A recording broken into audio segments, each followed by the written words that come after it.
Imagina um país onde tudo parece perfeito, onde as ruas são limpas, os jovens são lindos, as roupas são estilosas e o romance tá no ar. Um país que virou referência em beleza, música, tecnologia, doramas com história de amor fofinhas, shows de K-pop em todo o mundo. Esse país existe, e o nome dele é Coreia do Sul. Mas e se eu te dissesse que tudo isso é só a superfície? E por trás dos filtros, da maquiagem, das danças, existe um lado sombrio. Um lado que eles escondem com muita força. Um lado que você não pode conhecer. Enquanto você se emociona com o final feliz de um dorama, milhares de pessoas vivem nos porões úmidos e abafados de Seul, em casas subterrâneas onde nem a luz do sol entra. Enquanto os seus ídolos sorriem no palco, jovens como eles estão tomando decisões muito ruins, lutando com depressão, solidão e vivendo num país que exige perfeição o tempo inteiro. Seitas pseudo-religiosas aproveitam dessa falha da Coreia do Sul para seduzir e controlar pessoas perdidas. Essa é a Coreia que ninguém mostra, a Coreia que os doramas escondem.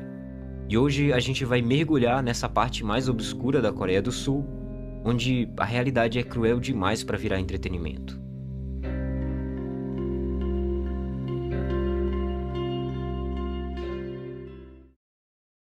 A Coreia é um país que saiu de muita miséria e se tornou extremamente rico em poucos anos. Líder mundial em tecnologia e até mesmo em vários outros setores. Mas isso tudo teve um preço muito grande, um preço humano. E essa parte eles não vão te contar, mas eu vou. Essa história começa lá atrás, depois dos anos 40, depois das guerras.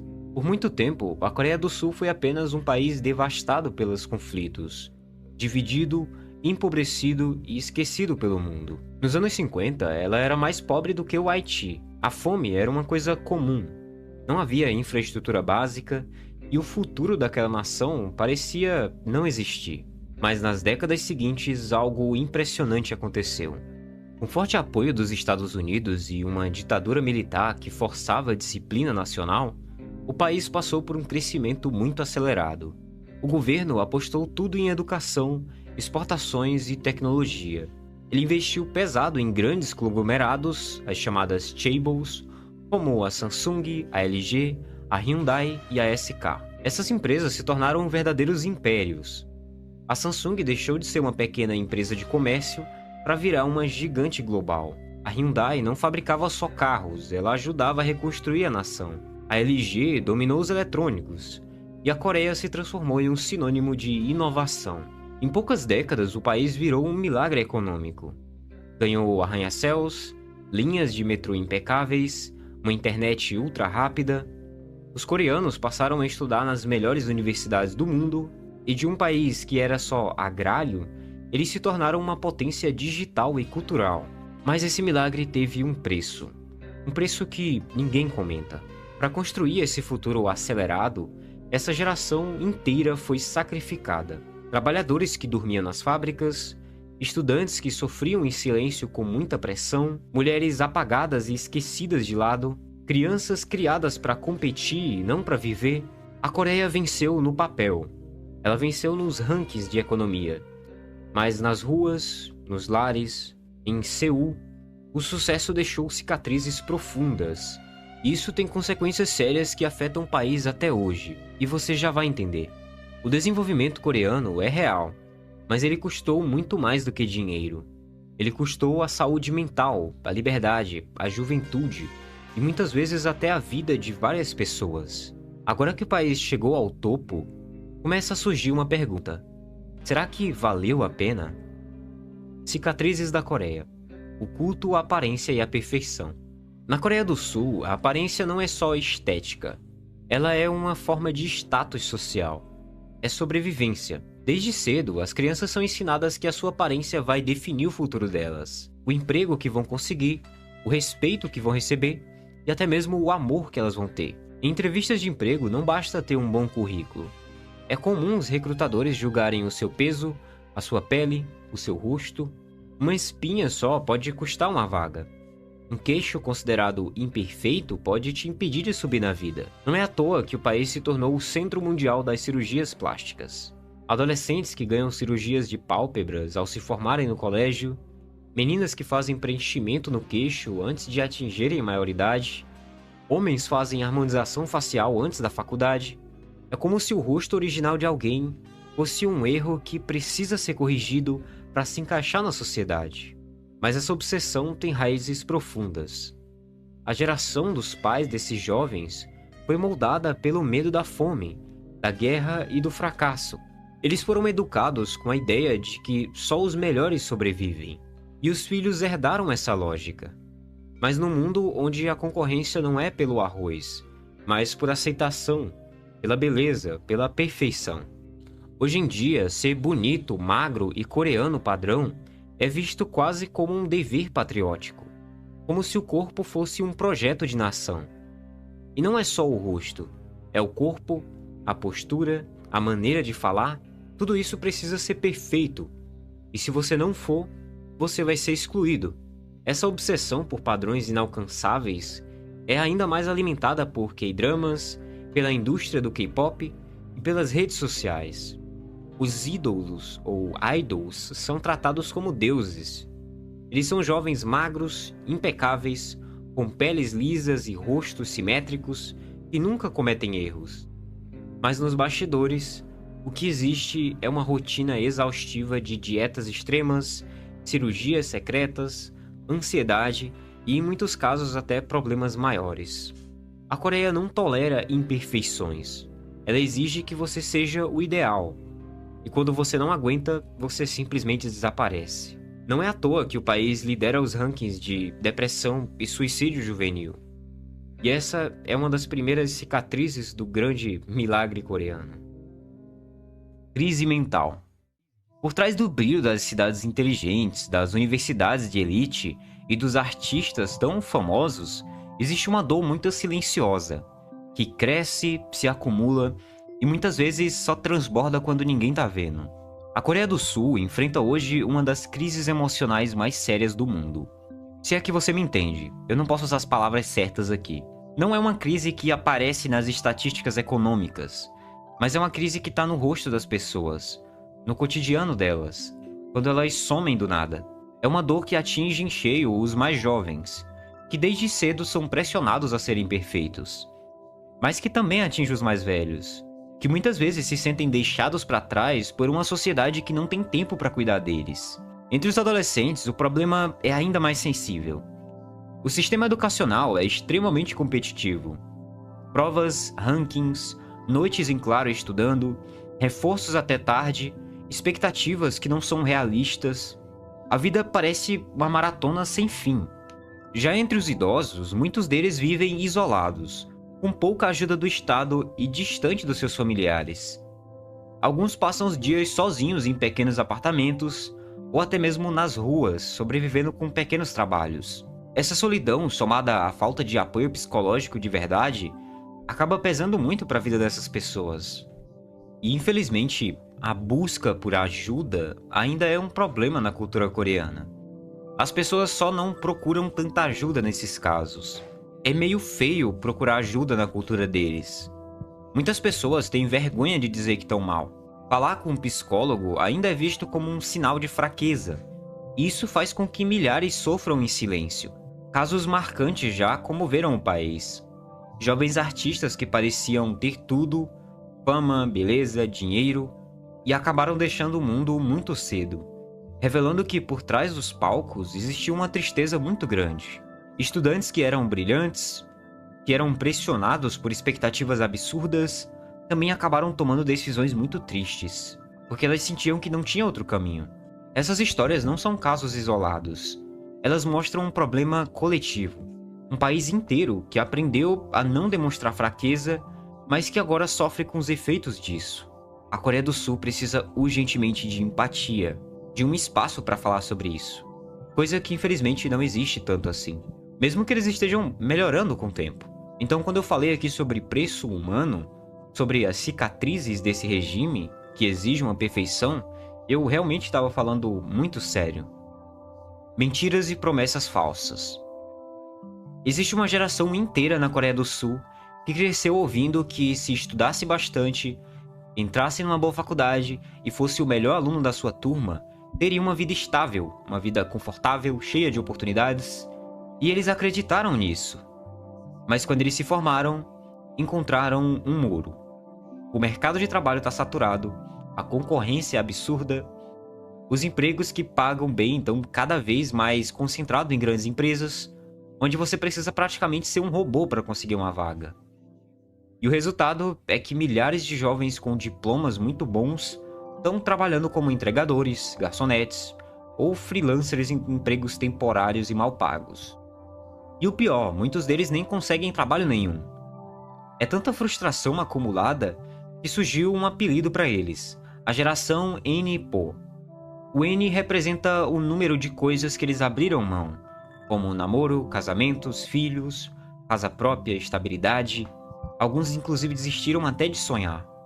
E é por isso que muitos jovens começaram a usar expressões como Hell Joseon ou Inferno de Joseon para descrever o país, uma referência amarga ao passado da Coreia.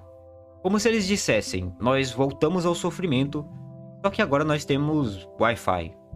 Também existem movimentos de desistência silenciosa, muito parecidos com Tampin na China ou Lying Flat. Na Coreia, os jovens também só param, eles deixam de tentar. Eles vivem com o mínimo, sem planos para o futuro, só tentando sobreviver. E não é porque eles são preguiçosos. Eles só estão cansados de lutar contra um sistema que parece que foi feito para você perder. A menos que você, claro, tenha vantagens desleais. O milagre econômico que levantou a Coreia não alcançou essa geração.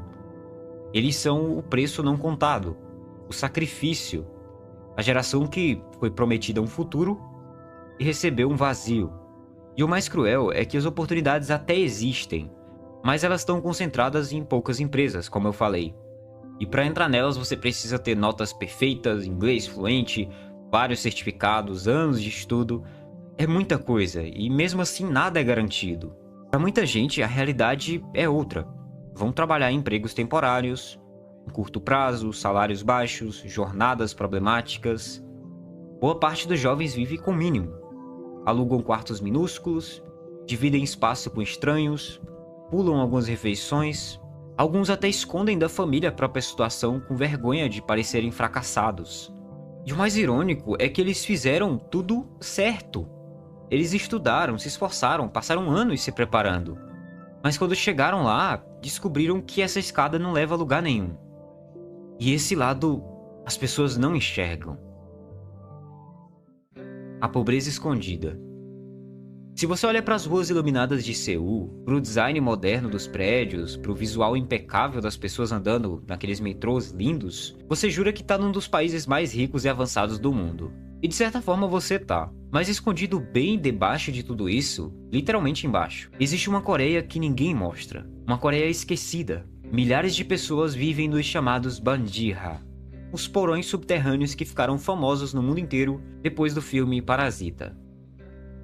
Com janelas minúsculas viradas para as calçadas ou para muros. Quando chove, esses lugares ficam alagados, e quando faz calor eles viram fornos. A maioria das pessoas que moram nesses lugares não tá ali por escolha. Eles estão ali porque eles não têm para onde ir. E não são só jovens, também tem idosos que vivem em condições extremas. Muitos deles passam os dias catando papelão, vendendo recicláveis ou andando pelas ruas em busca de qualquer trocado. As aposentadorias no país são baixíssimas. A maioria nem tem família por perto. E alguns trabalham até o último dia de vida. A Coreia, que construiu um dos melhores sistemas de internet do mundo, ainda falha no básico, que é dar dignidade para quem mais precisa. E o mais assustador é que enquanto isso acontece, os ricos ficam cada vez mais ricos. A desigualdade social na Coreia é uma das maiores entre países desenvolvidos. Poucas famílias concentram grande parte da riqueza. Os filhos dos donos das grandes empresas herdam cargos, poder, e o resto continua correndo atrás de um trem que nunca vai parar para eles. E não é uma questão simplesmente de existem ricos e pobres e essas pessoas fizeram por onde ficar ricas. É que as outras pessoas não têm oportunidade de chegar lá. Não existe a chance. Essa daqui é a face mais cruel da modernização. A pobreza não desapareceu, ela só foi empurrada para lugares que ninguém olha. E quem mostra isso? Nenhum dorama, nenhum vídeo de K-pop, nenhuma campanha de turismo. Essa Coreia é silenciosa, mas se você fechar os olhos e parar para ouvir um pouco, talvez você consiga ouvir os gritos. Talvez você consiga ouvir os pedidos de socorro. Trabalho até não aguentar mais. A Coreia do Sul é um dos países mais produtivos e disciplinados do mundo.